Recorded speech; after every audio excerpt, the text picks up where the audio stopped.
And here we are. It's another great evening here in Ohio, and yeah, it's a warm one, but it's not that bad. Got a nice breeze coming in through the window.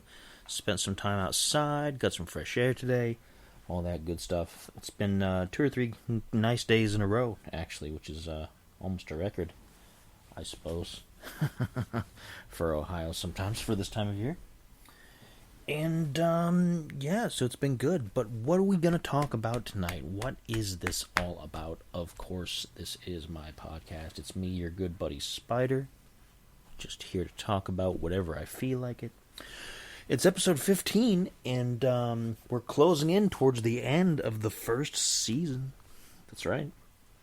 Once I hit episode 20, or actually, once I hit episode 19, specifically, I will be taking a month off from this show before season 2, and I'll remind you about that a little bit closer to that time. But what are we going to talk about tonight? What's current events for tonight, for this evening, from me? Space. That's right, space. Let's talk about this. So space, yeah, space is big. Space, there's a lot of it. There's a lot of space, an awful lot of it, and it kind of boggles the mind. We don't have really a way of, the word is quantifying, but I mean categorizing and other kinds of things. We don't have a way to just come to terms with just how big space is. It's just, there's so much out there, you know? And it's cold out there. It's cold. Like, if you just go out in space and you go to an area where you're not getting any, if you're not close to a star or anything like that, if you're not close to any particular forms of radiation or whatnot, it is negative 455 degrees Fahrenheit, which is darn cold. If you're in one of those countries who uses metric, which is just about everybody else except for us in the United States, it is negative 270 degrees Celsius. And that's about 2.7 kelvins. What's a kelvin, you ask? Well, you know, I don't really have an explanation for that right now. But it's another temperature. I almost went temperature. It's a weird part of my language where I say temperature, nuclear, but temperature. It's a unit of measurement for that, and maybe we'll get into some stuff like that in the future of the show. I don't know. That seems kind of dry, but you know, who knows? This cat knows all about it. He's crying. But space, intergalactic space, takes up most of the volume of the universe. But even galaxies and star systems, according to Wikipedia, consist almost entirely of empty space. And it's crazy, just like how small our place is in the entirety of space. Like, we're just on this little arm of the Milky Way galaxy, in a system where there's multiple, like, solar systems. And there's so many galaxies. There's more than we can count, really. I mean, we can guess, but we don't really know, because space is just so big and dark. And they think, and this is cool stuff for me. I'm interested in this kind of thing. I'm super into this. They think it's made up of an unknown form of mass or energy called dark matter and or dark energy. And they're doing a lot of experiments to try to figure that out, which would be cool, because that would mean that, like, all that dark black stuff in space between all those stars and things is something, like swimming through a big ocean that isn't, you know, like water and whatnot. It's some particle that we don't know yet. So that's cool to me. I like that. I like the whole dark energy, dark matter kind of thing. It's thrilling to me. I really like it. Um, but yeah. So what about space? We're in space. I mean, we're on this planet, but our planet is in space, just floating, not freely, of course. There's a big constant where there's a lot of gravity in pockets out in space. Stars, they have gravity, and so they usually collect planets and planetoids and asteroids and all those other things.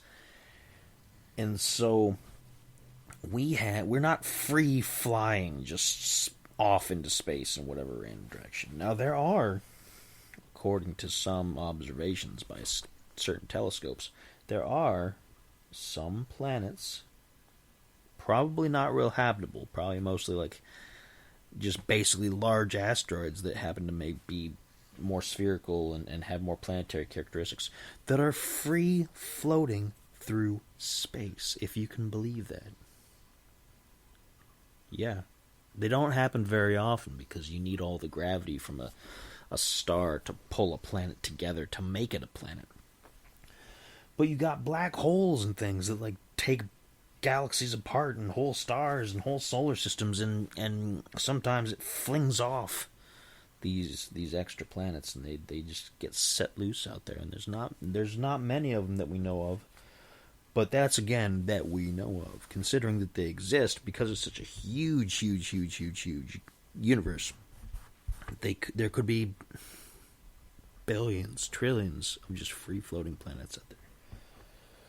And we just don't notice them. Just like there's millions and billions of solar systems out there, and we can't go there yet to check them out. We're kind of stuck in our own little pocket of the galaxy, which is pretty great. We've got a lot of movement to move around in. There's a lot to it. Things seem kind of packed a little tight here on planet Earth sometimes, with the population booming and everything like that. But past the planet, there's a lot of real estate. Now that depends on it depends on a lot of factors, because we can't survive on most of the planets in our solar system without help. They're working on trying to figure out how to get people to have permanent habitation on the moon, our moon. Which it's funny, we call it the moon when it's just the moon of this planet, when like Jupiter has like 17, 18 moons. Saturn and Uranus have like all these different moons, there's tons of them out there. But of course, this one here, this one's ours. We call it the moon. Just like in our solar system, we call our star the sun. Because it's our sun. It's the sun. It's ours. It's our thing. And you have to wonder, if you go to another star system, and if we ever found any sort of aliens out there, or any other species that isn't us. I don't want to use the term alien so much, because that's kind of speciesist and things, these days. Because, again, we're only in our little pocket of the universe here. We're just in this little tiny space within space. And if we go to another planet that actually does have other life forms that are on some ways similar to us, maybe they'll say, hey, this is the sun. It's our sun, so it's the sun. And these are our moons. They're the moons because they're our moons. And we might be like, oh, well, that's star classification, blah, blah, blah, blah, blah, blah, blah. And that's the moon, what. And they'd be like, okay, but it's the sun, and it's the moon, and what do you want from us, But, yeah, and our solar system has 9 planets. Certain members of the scientific community will tell you that there's 8 planets and a planetoid at the end, a dwarf planet, which somehow doesn't count as a planet. But I'm gonna tell you, I'm taking my stand. This is the hill I'll fight you on. We have 9 planets. All 9. Okay. Now, of course, closest to our sun, we got Mercury. Super hot. Then you got Venus.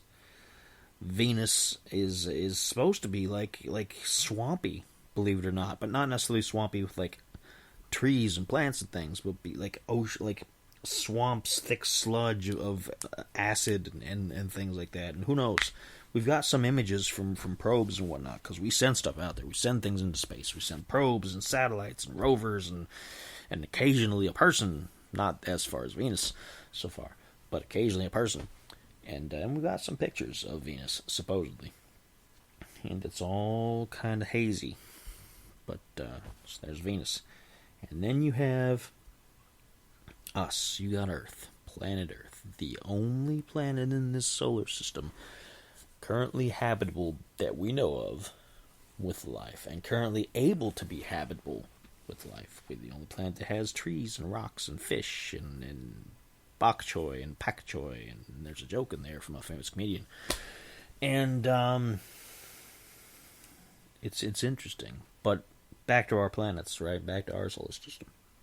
After us, we've got Mars. Ooh, I'm super interested about Mars. Mars is an interesting place.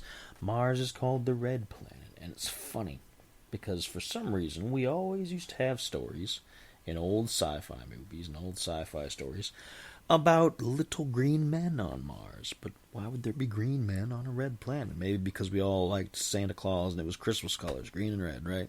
And maybe that's baked into human psychology there. But Mars is a fascinating place. It's so fascinating. We have currently functioning 2 rovers, a helicopter, a lander that I think is still going, but I think it's on its last legs because of all the dust, and another satellite on the outside. That's just us. That's just the United States. When I say us, that's the United States. I probably should be more inclusive and talk about it like other countries as well. But I think China has something on Mars right now, or at least I thought they did. I know they have something on the moon, and they've sent things to Mars, but I don't know how successful they've been. Mars is tricky. Mars is difficult. But we've got these rovers, and they check around, and they dig for stuff, and they send back pictures, and they're so awesome. And there's nothing so far. It's just rocks and canyons and dust and things. But I think it's cool. I like it. I like seeing another place. And there's skeptics. We're not going to get too much into that because that gets into an entirely different kind of show. But there's skeptics and they say, oh, that's not Mars. Nobody's on Mars. This is just images of the desert in Montana or something like that. And, well, you can argue with people all day in, day out. But because there's people that say we haven't never been to the moon either. And I have plenty of responses to that because they're political with different countries. Like if we hadn't been to the moon, I think one of the other countries that says they've been to the moon would be quick to call us out on that and be like, yeah, they've never been to the moon. We have. Here we go. And then we'd be like, oh yeah, well neither have you. Let's show you this. And then it would come and do a big thing. But we haven't done that. Even with countries that we're having problems with. Like right now we're having problems with Russia and China and some of those folks. And I think they would pretty quick to say, those people in the United States, they ain't been to the moon. They aren't going to say that. They're going to use an accent of their own country, but I don't have those kind of accents. So, I think they'd say something about that. I think they'd call us out and show that we haven't been there, which tells me that we have been there, because they've been there too. Right? So, anyway, people say we don't go to Mars, but I say we do. And there's missions to send people to Mars. They're working on that right now, and I think that's so exciting. It's fantastic. I would love to see it in my lifetime. After Mars, what do we have? I gotta check. I have to check. Because I get kind of fuzzy with what comes after. I think the next in line is actually the asteroid field. I think. Let me double check here. I'm going to pull it up on my phone while I'm doing that, because that's technology. One of these days I just have to have a show about technology, because it's fascinating. Jupiter. Okay, you got the asteroid belt, right? You got the asteroid belt. And there's other different things in there. There's like the there's like the Oort cloud and all kinds of other strangely named things. But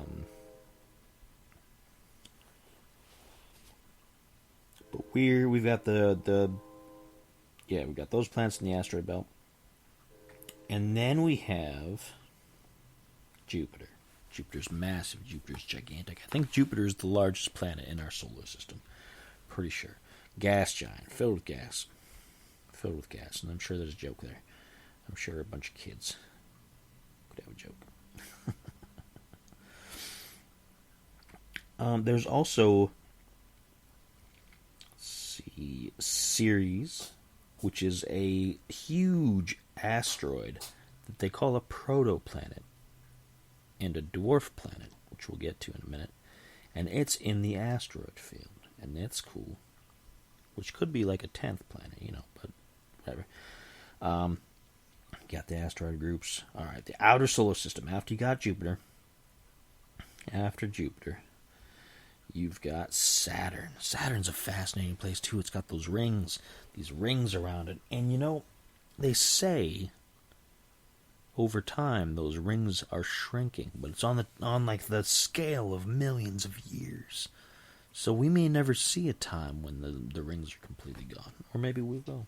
But they're made up of like dirt and gas and things like that. It's cool. It's cool stuff. And ice. Saturn, speaking of moons, this is where I was getting moons. It has 145 confirmed moon-sized objects. And 2 of them, Titan and Enceladus, show signs of geological activity, which is like volcanoes and things and tectonic plates going under the surface. And that's exciting. It's so exciting. Like, if you're not into space, I don't know, man. Or woman. Or whatever you choose to be. I'm inclusive here. Person. I don't know, person.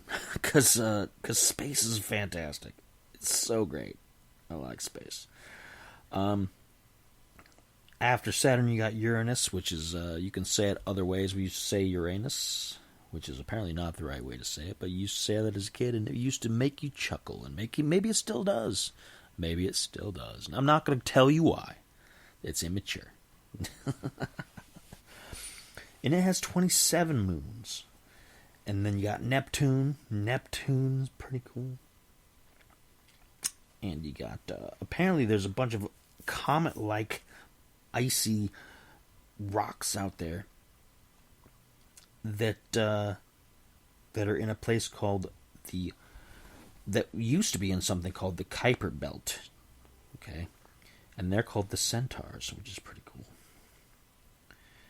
After Neptune, you've got the Kuiper Belt, which is a ring of debris, kind of like the asteroid belt, just a little smaller. Mostly things made of ice. Because it's farther from the sun, so they don't melt as much, And after that, you've got Pluto. Pluto and Charon. Or Charon, or Charon, or however you want to say it. Charon. It's not the name that we have here. Pluto is a planet. I won't let anyone tell me otherwise. They say it's not anymore, but I say it is. In 2006, they decided it wasn't, and I disagree to this day, and I will stand firm. But yeah, Pluto's out there. We've gotten our first looks at it not long ago, a few years back, and it's pretty cool. Actually, it's pretty awesome. I'm a big fan. And then after that, way out there, you've got the Oort cloud, and that's a fun word to say. Oort, the Oort cloud, O-O-R-T. They say it's hypothetical, but I'm just going to say it's there. I'm just going to say I believe that it's there. I believe. And it's a hypothetical spherical cloud of up to 1 trillion icy objects. And they're saying perhaps that's the source of most of the comets that drift through our solar system at any given time. And that's pretty cool too. Like, there's just this big old cloud of dust and stuff out there. Yeah, and it's so awesome. Like, space is great. And this is just our own solar system. This is just our own little neck of the woods. And like I said, we've sent things out there, and we have sent two probes. Two probes out there. More, well, I mean, we've sent more than that, but these two are famous probes. Voyager 1 and Voyager 2. And we launched these. Voyager 1 was launched in 1977. And Voyager 2 was launched 2 weeks before that, give or take a day or two. Voyager 1 has been out there. We just sent it off in one direction. It said, go that way. Don't stop. Just go. Boom. One way. It's been out there for 45 years and some months as of today. And it's still sending data back to us, which is fantastic. Like, what an accomplishment. I mean, really, we've got a satellite out there that's making its way through the solar system. As of May 17th of this year, it is the most distant human-made object from the planet Earth. And that's fantastic. And they're saying it's left our solar system completely. It's completely left our little neighborhood, and it's in just wide open interstellar space. Something that we as people made is out there, and it's still going. It's so awesome. Like, there's so much cool stuff about space, and we have a fascination with space. We have so much entertainment and things based off of the idea of space. I mean, we've got all these different alien movies, like Aliens Come From Space and whatnot, but we've just got exploration stuff out there, too. We've got so many Star Trek shows and Star Wars, and we've got, like, that movie Interstellar with Matthew McConaughey and everything, and we've got Independence Day, and we've got, like, all this stuff. And we're fascinated because we don't know what's out there. There's so much we know about it, and then there's so little that we actually can get our hands on, because we can't just go out there and get it. I'd love to. I mean, I'd love to just be going out and exploring space. That's not going to happen. I don't have the qualifications. I'm getting too old to be like one of those astronauts or anything like that. And these days, so far, it's one-way trip. It's you go out and you won't get back probably. I mean, we can go to the moon and we can come back, and we can go up to International Space Station. We have a space station up there. We have a space station up there that we share with other countries. You can go up there and come back, but going out into deep space, it's difficult to keep the fuel going and to keep people going and to survive out there. And yeah. And time does weird things in space. The farther you go, you get into something called time dilation, which means you experience time differently than they do back on the planet. So the further you go, the time flow is different. So if you are able to come back, time here on the planet will have passed faster than it did for you out there. So the people here are going to get older, and things are going to move forward faster than you are out there. Isn't that neat? That's crazy, though. Like, if you go far enough out there, by the time you come back, nobody who sent you there is still going to be around. Isn't that weird? Like, and this is an idea that's been in pop culture for a while too. Like, Disney has that new Lightyear movie about the real life Buzz Lightyear that the toy is based off of, and he kept going out and going out and going out, and every time he came back, everybody got older. Everything kept being different. Society kept going forward, and he was the same age because time passed differently. Because that's time dilation. Look it up. Time dilation. It's awesome. I'm not like a math kind of guy, but I mean, I love I love the science behind this kind of stuff. I love it. It's fantastic. Makes you think. Really makes your brain work and get going.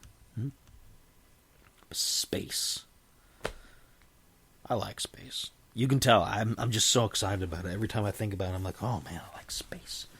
There's just so much of it, and there's just so much to find out there, and who knows, maybe there's an alien out there. Whatever. I don't know. Maybe we don't want to find the aliens, but maybe we do. Maybe we do. I don't know. I like space. And that's my bottom line on it. I like it. So, that's that. That's space for you. And with that being said, we're pretty much done with that for today. So, what do we got going on for the rest of the week? Today is Monday. Of course it is, because this show's every Monday at 9:30 p.m. Eastern Standard Time with your good buddy Spider. Tomorrow is Tuesday, so it'll be Twitch Tuesday. I'll be playing games on my Twitch channel, twitch.tv/DMGRGN. And after that, Wednesday is free and clear so far.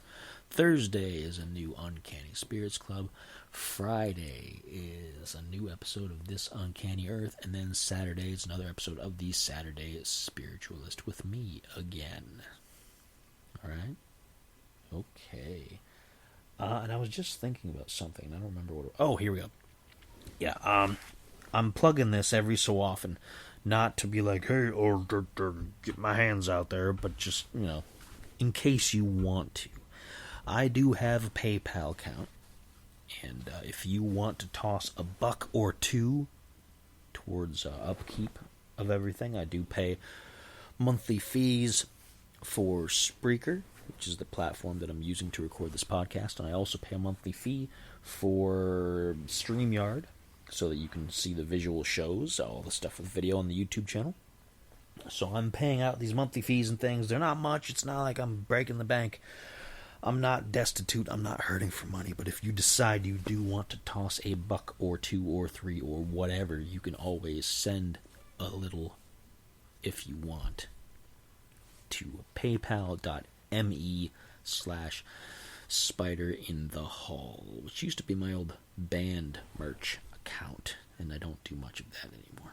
But so now it's just a donation link if you want. There's no guilt. You don't gotta feel bad if you don't want to. If you want to be like, you know what, forget that guy, I don't want to give him nothing, then don't. I don't mind.